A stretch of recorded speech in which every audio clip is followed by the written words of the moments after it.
Assalomu alaykum dinmazli obunachilar. Xudo xolasa sizlarga firma yasash qori yasash jarayonini ko'rsataman. Xudo xolasa qorsini mana bu holatda kesib olamiz. Shablonlar bo'ladi.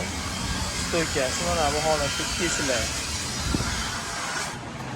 Hop, stoykalarimiz, shablonlar mana bunaqa bo'ladi. Bu 38likniki. Mana porsinik.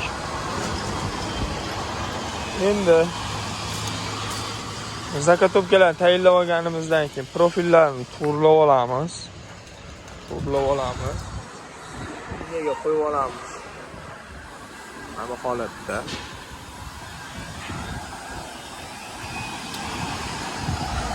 Shunday qilib terib chiqamiz. Terib yopishtirib ko'ramiz.